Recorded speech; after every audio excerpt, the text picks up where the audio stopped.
are listening to I Am Refocused Radio with your host, Shamaya Reed. This show is designed to inspire you to live your purpose and regain your focus. And now, here's your host, Shamaya Reed. Hey, welcome to I Am Refocused Radio. We are here once again. We have an amazing show for y'all today. And man, we're going to talk about a topic, finding joy. That's something that I think is necessary and something that our guest today really wants to dive into. We have the CEO and founder of Short Group, Miss Terre Short. And she has an awesome website that you can learn all about her business. It's thrivingleadercollaborative.com. We're going to learn all about her story as a boss, being her own boss, being Miss CEO status. That's something I'm always excited about talking about. But without further ado, I want to welcome Miss Terre Short to the show. So how you doing, man? I'm doing great, Shamaya. Thank you for having me on the show. Man, I'm excited to you being on. I know your schedule's busy, so I appreciate you squeezing us in the schedule. So before we talk about finding joy, tell us a little bit about your background. How did you become your own boss, and what inspires you to do that? Absolutely. Well, so early on, 20s and early 30s, I had a career in hospitality, Four Seasons Hotels, Pebble Beach Company, and it was fabulous. I loved it. I realized that there was a shortcoming in training leaders, particularly the new managers. And, next thing you know, you were a manager, but nobody told you what to do or how to do it. And there were a lot of expectations. So I started my own company right then and there. And I said, all right, I'm going to start training and developing, particularly new to being a people manager folks. And I just have such a passion for giving people a leg up in this whole world of leadership. So I did that for 15 years, actually. And then I was called into healthcare. And I had a great career for 10 years in healthcare and loved every minute of it. And once again, got back to, all right, I'm going to do my own thing again. So in 2020, the beginning of 2020, I stood back up my company. And I've been fast and furious coaching individuals and holding annual retreats and doing speaking gigs. And I'm always pleased to be on a radio show like this or a podcast so that I can get the word out. And you've been doing this for a good while. And with your experience as an entrepreneur and leader, today you want to talk about finding joy. And as a business owner, I mean, I don't know about you, but where is that on your list? Is that on the very top, or is that something that you just get to when you get to and you handle your, day-to-day tasks? Exactly. Well, that's what most people do. Is they say, "I'm gonna squeeze in a little joy when the time presents itself," and that doesn't happen. It doesn't happen, right? We all have 1,440 minutes every day, and of course, I spend some portion of that sleeping. Hopefully, you do too. Yeah. And then in the end, we have this entirely filled calendar with all these things to do. And where do we who puts in their calendar joy? Nobody, right? So what I propose is that you put somewhere in the calendar the things that fill you up, the things that are a part of your well-being, whether that's, going for a run or for a walk or yoga, some meditation time. If we don't calendar it, it's not going to happen. I mean, you just told me you have this schedule back to back to back. Where do you squeeze in some me time? That's what we need to start doing routinely. And that's very important. And you, as your own boss, your own CEO, for your business model, do you have a big team? Is it a small team? And how do you structure keeping everybody upbeat so that way they always are in line with your vision? That's an excellent question. So I have a small team and one full-time person and a couple of part-time colleagues. And, I routinely meet with them. So we put in meetings and we have a little fun in those meetings so that it's not all seriousness.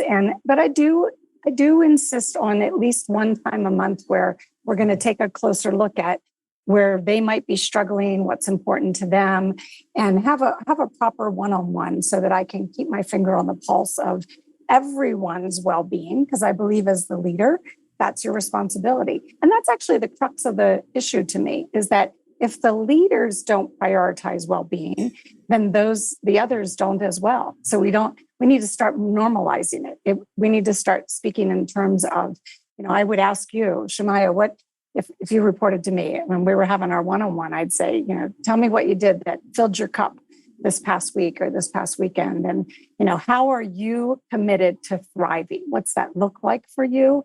And what are you going to do differently in order to get to that place where you're consistently thriving and there's an enormous amount of joy in your life? So we want to talk about it. We want to normalize it. And we want to lead by example. And speaking of leading by example, you said a key word, consistency.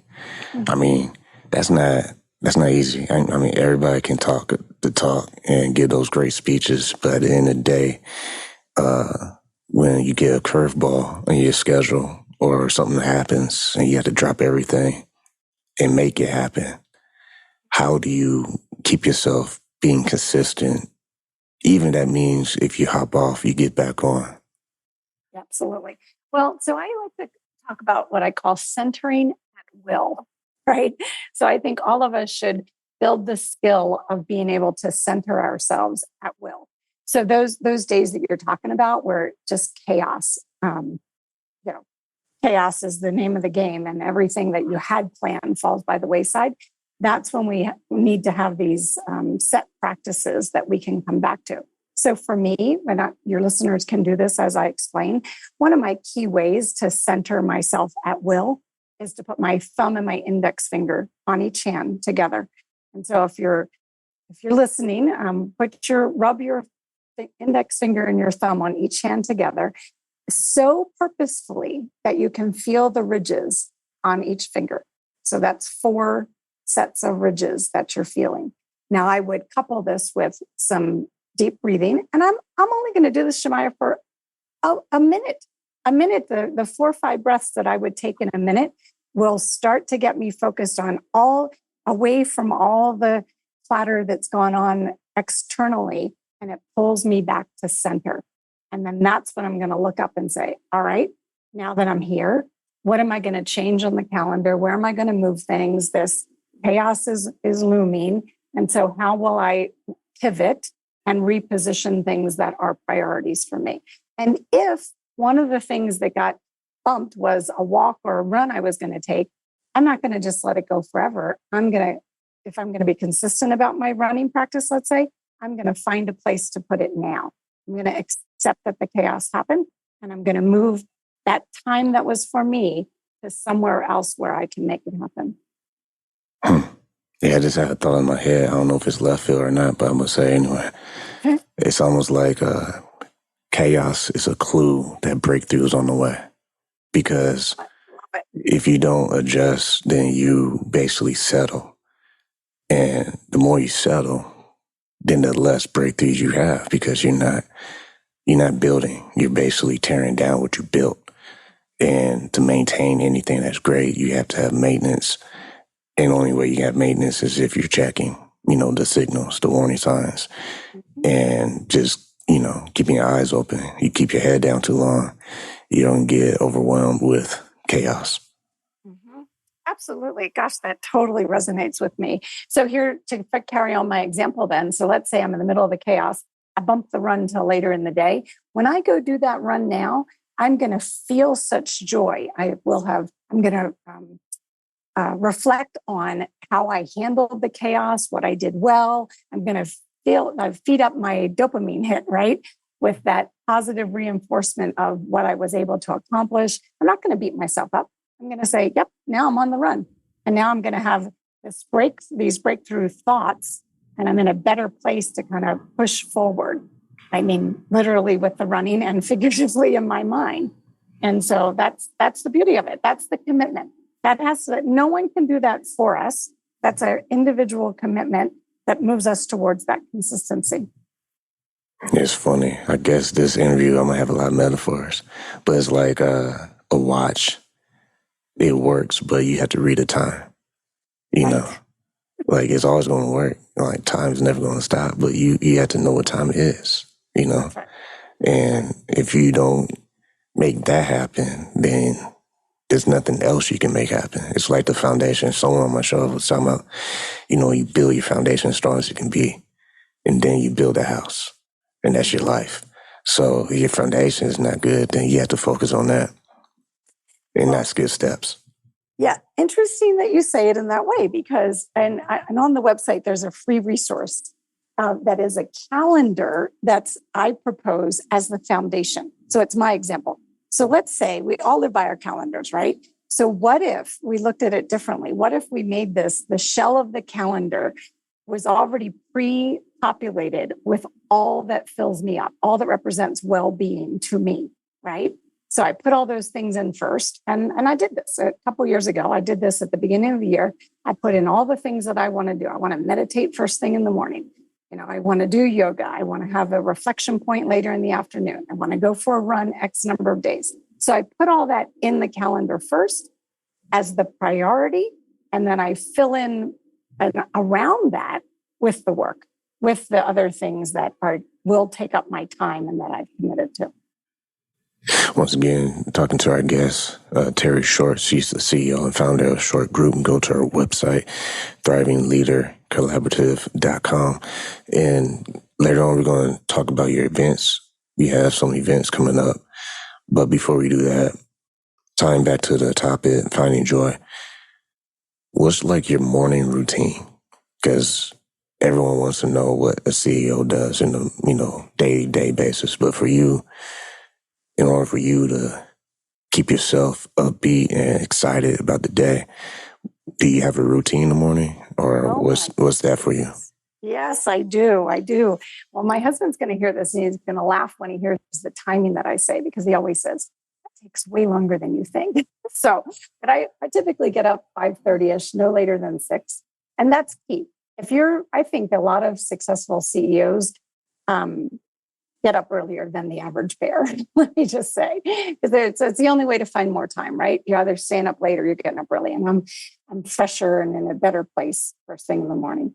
So I get up at absolutely moving by 6 o'clock. That my first thing might be, and it was this morning at sunrise, watching the sunrise from my hot tub. So that's a luxury that I enjoy every now and again. Otherwise, I go right into meditation. And I meditate, and then I have coffee, and then I do some stretching or a proper yoga routine. So that's it. I do all that before I ever even think about sitting down at the computer and diving into the day. And that's on my calendar.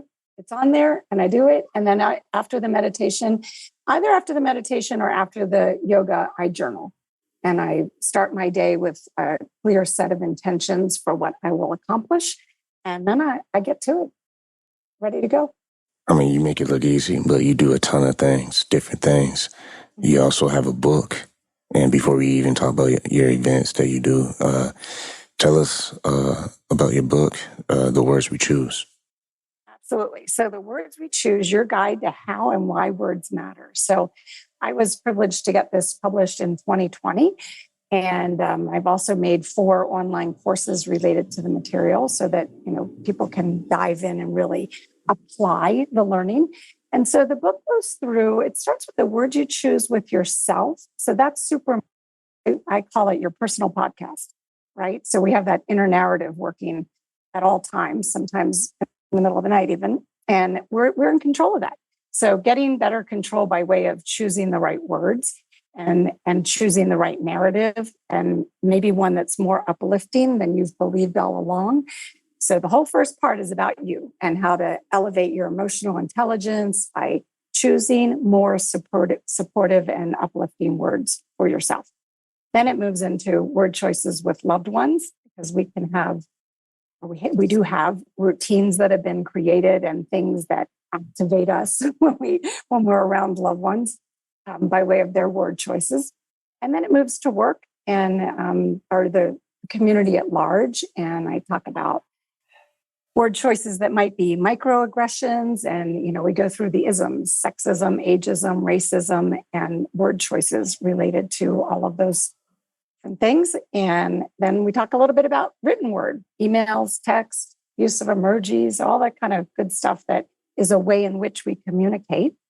And last, but definitely not least, I wrap it up with the words that we use to set intentions in the universe, whether or not that means praying for an individual or, any way that one feels connected to a higher source, and being super clear about those word choices as well.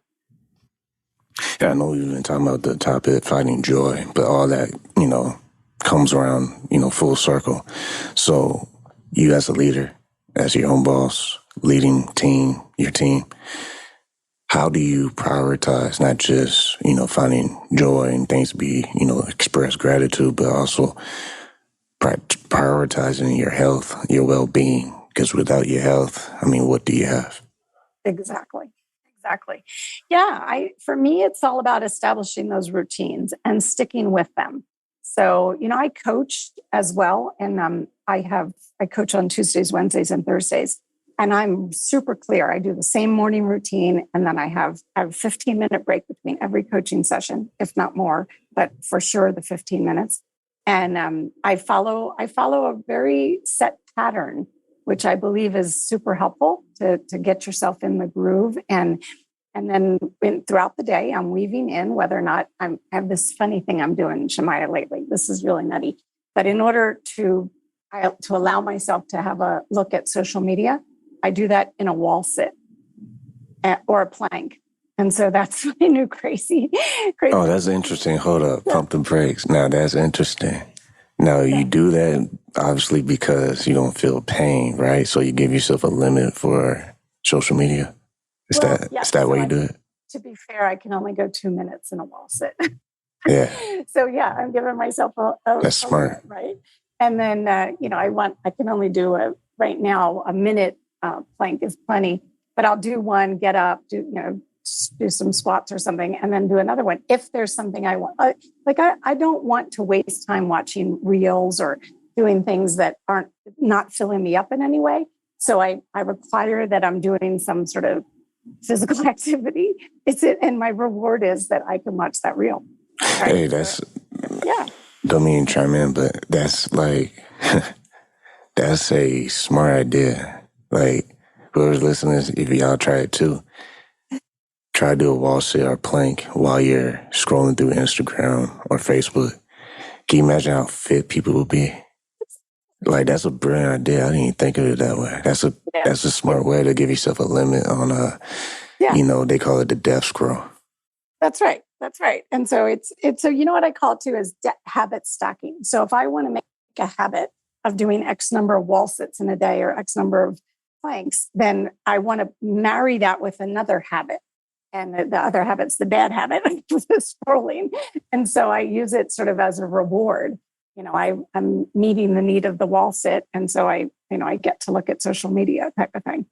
So it's in a way, I kind of feel that those sorts of strategies are, they're kind of tricks. They're kind of tricking myself to get my needs met, stay healthy. And, how can I stack these things together and come out on the upside? That's how I see it. Man, there's so many trends that can go with that. Can you imagine someone on TikTok have a wall sit challenge? Before you know it, everybody's fit, man. Let's do it. That'd be hilarious. Yeah, let's do it. Man, you got me interested, man. I'm gonna have to hit up some people that are like, fitness trainers and pitch this to them, because that's a brilliant, it's simple, but it'll definitely work. Well, because that's all we do. We hold our phones like almost 20 hours of the day. It's always in our hand.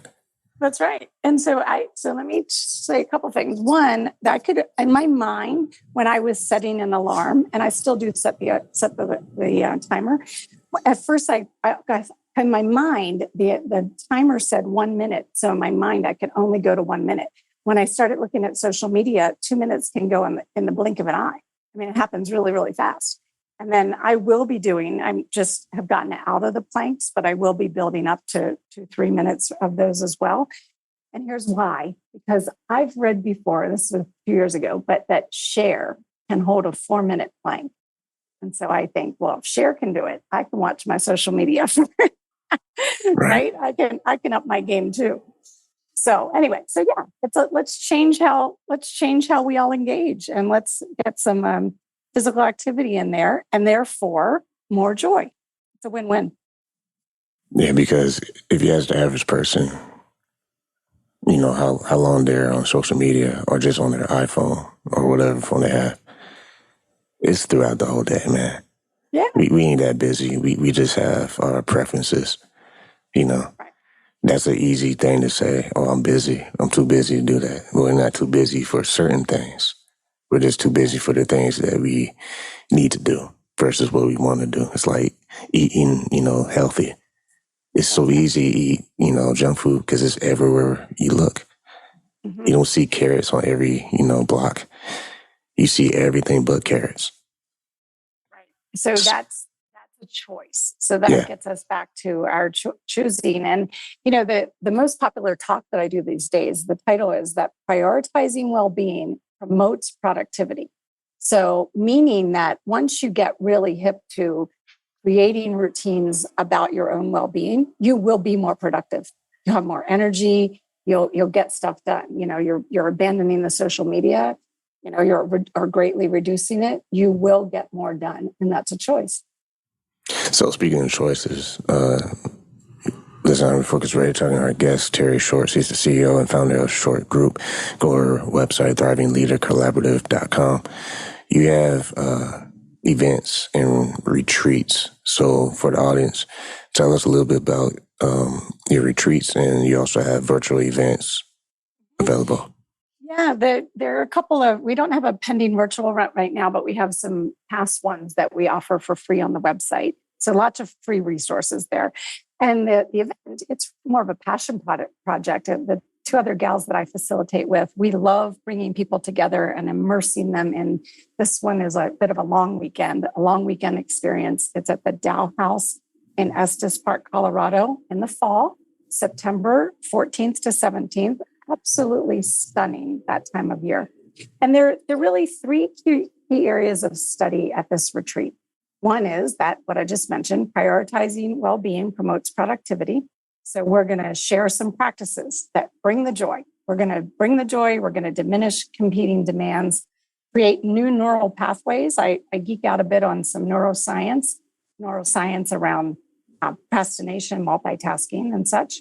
Then we're going to refine spiritual and intuitive intelligence. So we're going to help the attendees integrate their intuitive intelligence into their life, into the workplace.